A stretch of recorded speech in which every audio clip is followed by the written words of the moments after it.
Welcome back, everybody. My name is Anthony Mariona, and I'd like to welcome you to SPL Live. I am once again joined by my co-host, T. Watson, who took a little bit of a break last week, but is back to shed his light on everything SPL in week 3. So jumping into it, we'll go ahead and take a look at our top 14. That'll be coming up on the screen right now. Nothing crazy when it comes to too many things that was changing. T did jump up to second place. Mike overtook first.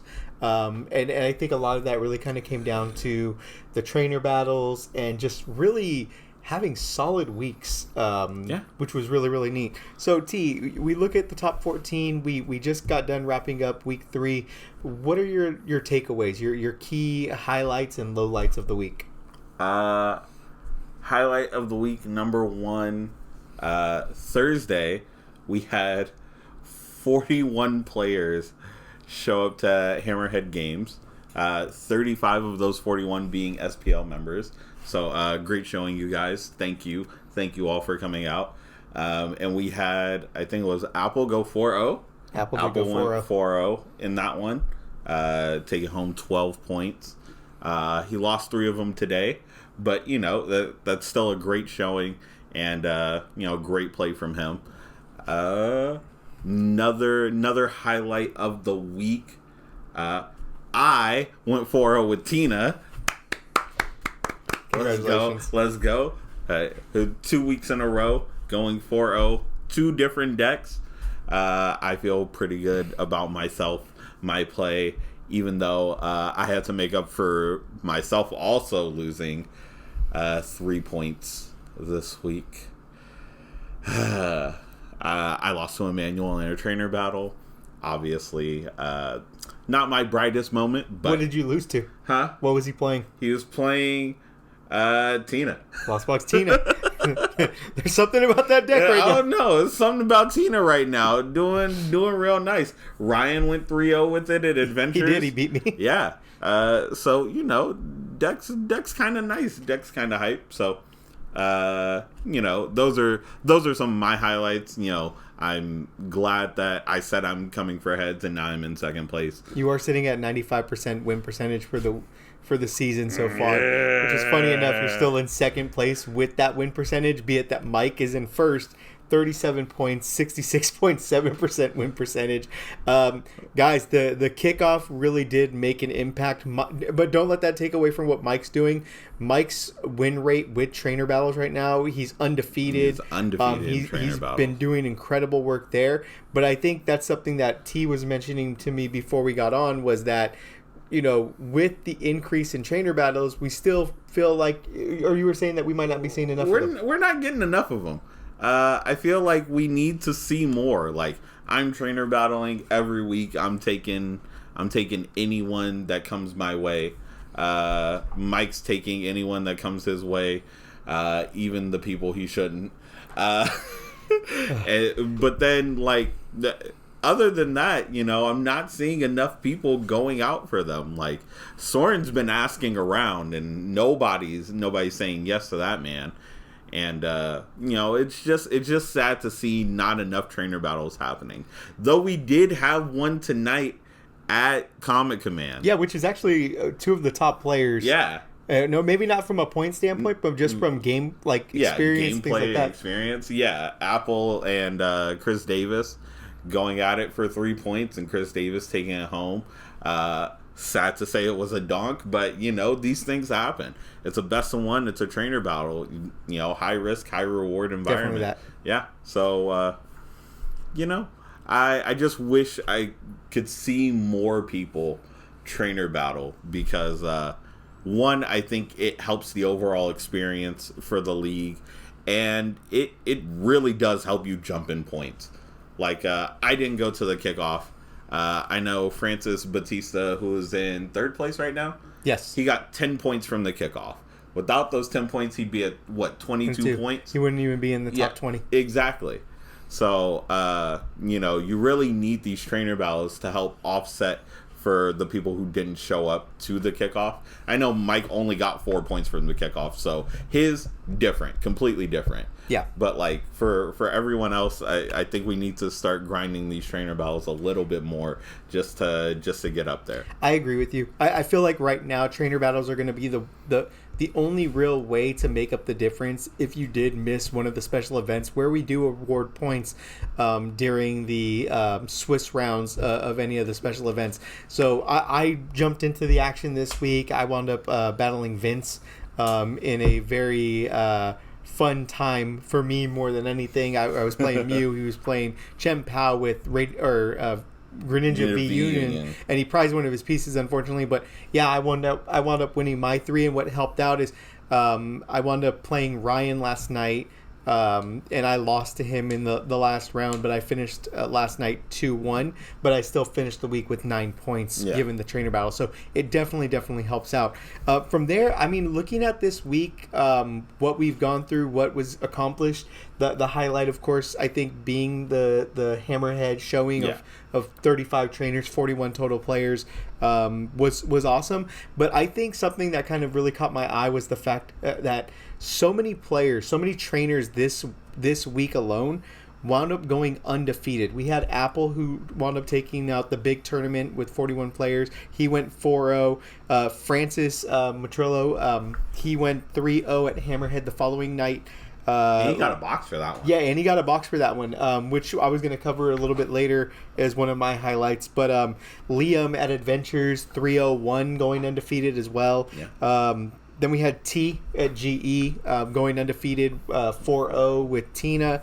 Ryan at Adventures on Monday night going 3-0. And then Chris Davis tonight going 4-0 as well. So I think this was just a really solid week of trainers going undefeated. All really different. All different. All different styles, all different ways, different places throughout the entire standings. But this was one of the cooler things to notice when you get to enter in the data for everybody.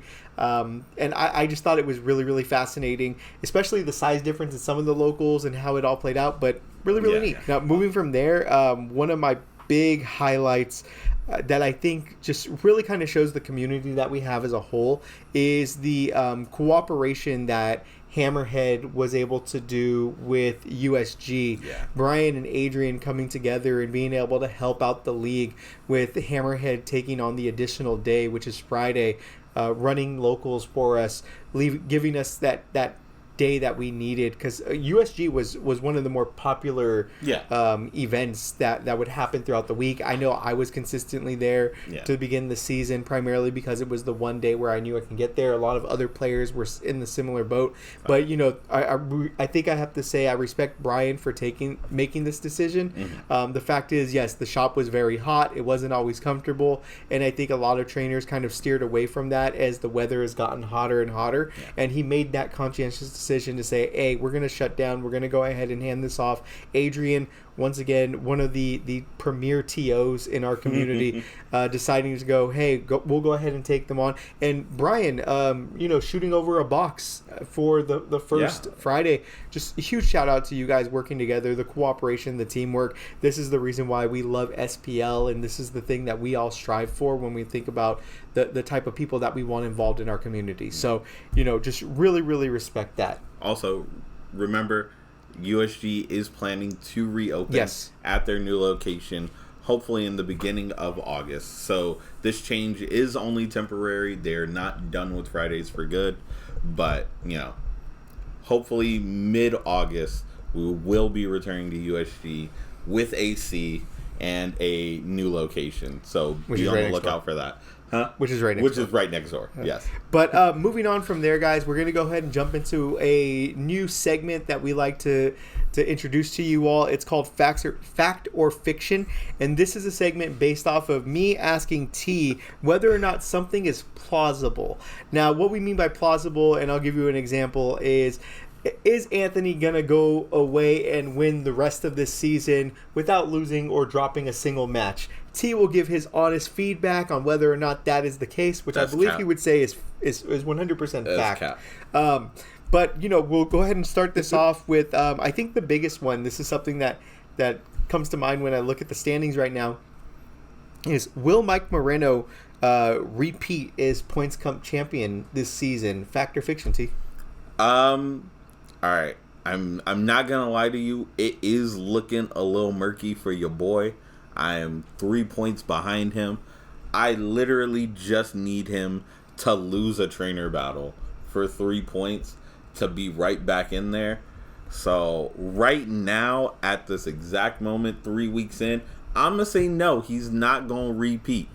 Now, if you ask me in 2 more weeks and he's still there, heck yeah. But right now, no. We're saying I'm fiction. coming for it. Fiction. Okay. Fiction. Because I'm coming for it. Now, see, I'm going to jump in here and just say, I believe it's also fiction. Based off of Mike's performance so far this season, the trainer battles have really helped him out, and we've seen how important trainer battles can be last season with Andrew being able to top or almost end the season number one. But the fact is, Mike is still struggling this season to get wins at regular locals. 66.7% is his win percentage so far this season. So he's 2 out of 3 games. Yeah, I mean, realistically, we're sitting here and looking at his record. He's 8-4. He has no ties. He hasn't topped or got top 3 at any of the locals he's attended so far this season. And a lot of it really comes down to the trainer battles. And I think, eventually someone is going to have his number. And this is where I think it's going to be really interesting to see how he navigates the trainer battlefield going forward, knowing that he has to keep battling in order to keep that top spot. Yeah. So I'm with you on that. I agree. This one is going to be fiction right now. I just don't think that both of us see Mike going and winning the cup, the points cup this season. Yep. Moving on to the next one. Fact or fiction? Half of SPL Elite 14 will be new trainers by the end of the season. I think that would be a fact. That's a good one. All right. So, looking at our top 14 right now, we have Sash, Andy Hyun at number 5. We have Carlo, who didn't play last season, at number 6. Apple at number 7. And then Francis is playing with us this season. He's at number 10. Titus at number 12. Corinne at number 13. And then, we have Duncan, who has been in every single one of these, and then E-Man, who has been in every single one of these at like 14, 15. But that's still a good number. We're talking about 5 trainers who this is their first season. Yep. And they're right now in top 14. Tanner and Tyler are 2 trainers that I expect to make waves in the next coming weeks. I can definitely see that. I definitely feel like they could also make top 14. So I could see half of top 14 being, new trainers. Yeah, I mean, and if you keep looking down the list, we have Clayton, who wound up having a really, really good weekend as well. Edgar is right there at 20 points. Yeah. So I definitely feel like, yes, this is going to be... We just need them to trainer battle. This is going to be something that's going to be wide open. I'm going to say fiction, though, myself. Really? So this is the thing. I look at it and I still see... Chris Davis creeping outside the top 14, Henry outside the top 4. Like, you have all of these well-established trainers that have been doing it time and time again, 3 seasons in, and really putting in the work. I feel right now that it's too early to tell. I don't want to say yes or no to this. I think in my mind, fiction. No. Oh, also, isn't this Terry's first season with us?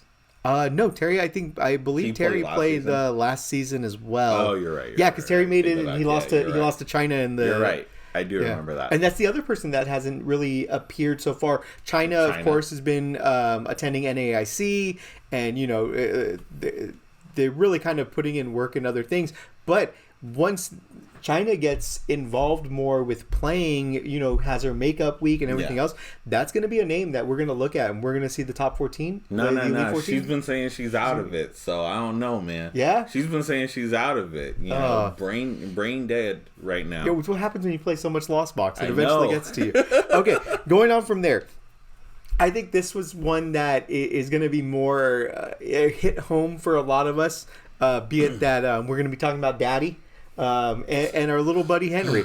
Fact or fiction? Chris Davis and Henry will both miss the Elite 14 by the end of the season.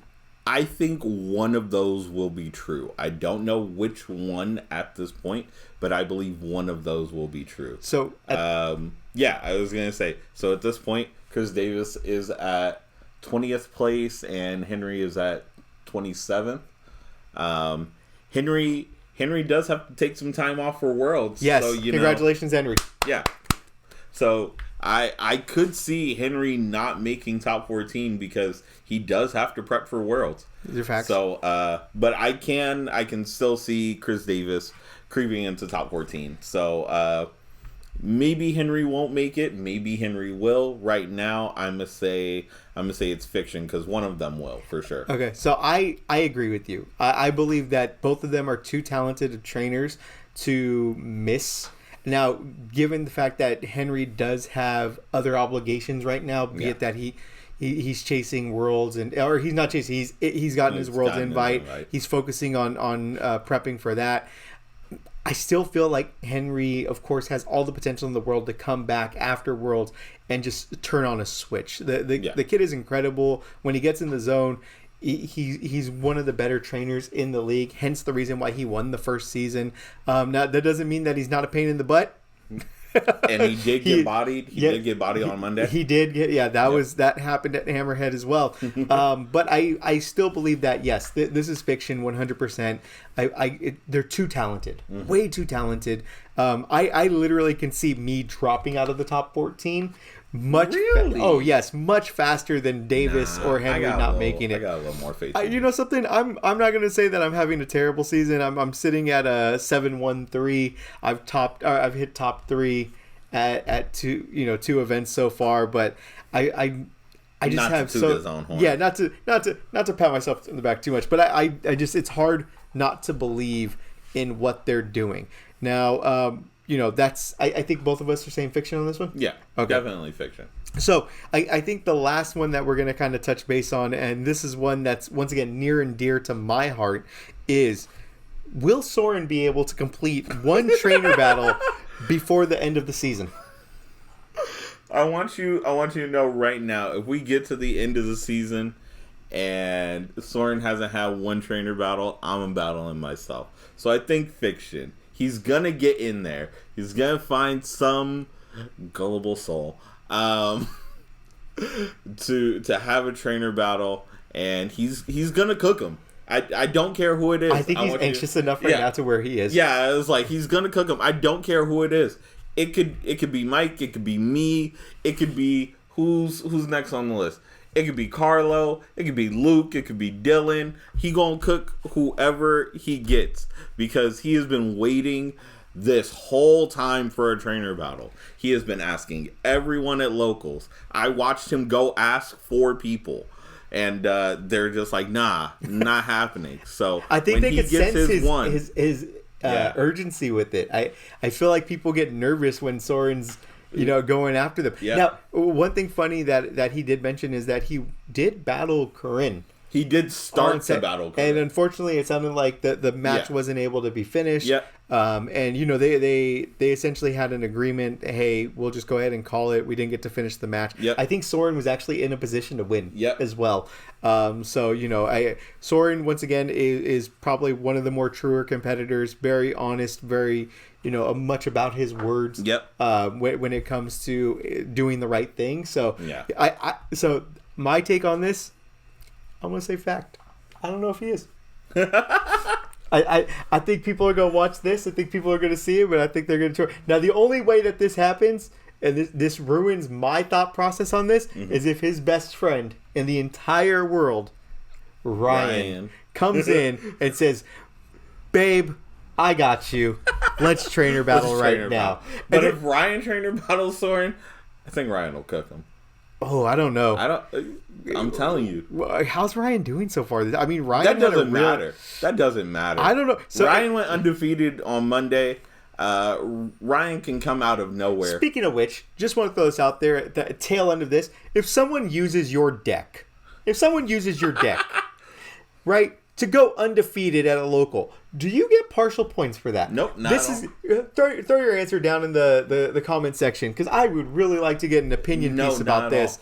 I mean, you designed the deck, you put it together, you sleeved it, you riffled the cards, you bent them, you marked them so you knew what you needed when it was prized. I mean, you would think. And then they still cooked you. Oh, they cooked the hell out of you. No. We went game 3.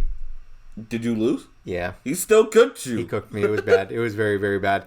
So, okay. Outside of that, if we're sitting down and we're looking at this, I mean, the season is unfolding the way that we think it is. It sounds like we agree on a lot of these topics, but also disagree on some key ones. But moving from there, guys, we're going to go ahead into the last segment, which is once again called Deck Out, where we're going to go ahead and discuss the top news stories with hopefully within a couple of seconds, minutes, just to get things out there. So I'll go ahead and start it off.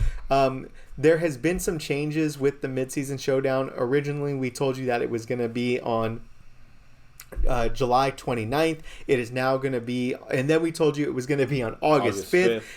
Correction, after speaking with Adrian and Hammerhead, who are going to be our hosts for that event, we are going to be holding it on July 30th. Yep. The start time will be 12 p.m. So please make sure that you show up and are ready to compete. The tournament, of course, is going to be. We did best of one last time, right? It's going to be best of one with best of one Swiss with a top cut. It's going to be for a box as well as a custom playmat designed by our very own Nico. They did incredible work. They posted it in the group chat. I want to say a day or so ago, but I'll go ahead and do that as well. I can't wait. Oh, I know. I want that. It's a Gengar mat and it looks so freaking sweet. It's the nostalgia for me. Oh, as well. with the Nino, it's so dope. But moving on from there, we have the next one, which is Hammerhead again. Just recapping with the change to Friday. Oh yes. Just a reminder, Hammerhead is now hosting on Fridays. They are starting at 6:30, I believe. Yes. 6:30 p.m. on Fridays. They're taking the place of USG until USG reopens. So remember, Hammerhead. I don't remember the address, but it'll come 4762. There we go. Manzanita Avenue. Manzanita Avenue. Carmichael. 6:30 p.m. California 95608. Just how do you do that? Because I've been entering in the chat and messaging it to people. Oh, you know what? That's a good way to remember. I remember things. Moving on from there, guys. I'm wearing it right now. The shirts are officially in. Ooh, could you model that? I'm going to turn around a little bit just so you can see this. We have the SPL on the very front. We have a little bit of our design on the back with the stores and start times. But we're super excited about these. We had a local shirt maker, a friend of ours, Pong. Yeah, some of you know Pong. And I'll go ahead and link their information down in the description of the video. So if you guys are interested in any other product that they make, really cool stuff. Anime shirts and the website is gorgeous. And hit that man up. Yes, he's very, very good with getting things done in a timely manner. Yeah. Now, this doesn't mean that we have everybody's shirt, as we did have some people that wound up joining the season a little bit later, where we have to go ahead and place the order with Pong, and he'll go ahead and take care of that as soon as he can for us. But at this moment in time, T has majority of them. We'll go ahead and link a list as well, or at least notify the people that do have their shirts in that they can pick them up when they see T. Yeah. Moving on from there, I think it's the last thing, and this is something that we just want to cover with everybody as a reminder for future weeks. For future reference, last but not least, I've had the gambling problem in certain locals, but one gambling issue we have is rolling for wins. Ladies and gentlemen, those are not allowed here. Not allowed in SPL. We are not rolling for wins. You win, lose, or tie. We are going on the honor system here, so please report your match as it occurs. So, if you win, you win. You lose. If you guys end up tying, there is no rolling for wins. It is not allowed in Pokemon tournaments. It is not allowed in official Pokemon tournaments. A judge can DQ you for that. So let's keep that in mind as well. But that is also not allowed in SPL because we do track all of the data and we don't like stat padding here. So please, if you tie, just tie. There's nothing wrong with it. You both get a point for it. So no rolling for wins. No giving out wins either. Yes. Let's There's no going, hey, if you give me this win, we can split prizing. That's bribing. Yes, it's cheating. That's also yes. That's also against Pokemon Code of Conduct as well. So let's try to refrain from those types of things. It's called cheating. Let's refrain from cheating. One quick question though, sir. So what happens if me and my opponent are in a board state, in turns, and I look at my opponent and I say, hey, how would you like to finish this match? That is technically allowed. So you are allowed. Gentlemen's agreements are technically allowed. No judge can have another person uphold a gentleman's agreement, but you guys are allowed to attempt to make one. You are allowed to ask your opponent how they would like to finish the game, but you are not allowed to repeatedly ask them, hey, do you want to tie, or hey, do you want to give me the win? That is not allowed at all. You're not allowed to ask your opponent to give you the win. That is not a thing. Yes. So you can ask how you want to finish the match, yes, but you cannot ask your opponent to concede. Win. Yes. You cannot ask for the win. Yes. Now, these may sound very similar to the dice roll. The dice roll is random. Yeah. It is not allowed. You can, once again, ask how your opponent would like to finish the match, but only one time. Yes. And no one is forced to uphold any agreement prior to that. Facts. So, just want to throw that out there, guys. This was SPL Live, wrapping up week 3. Thank you for joining us, and we will see you at Locals. Doses. Peace. I love everyone.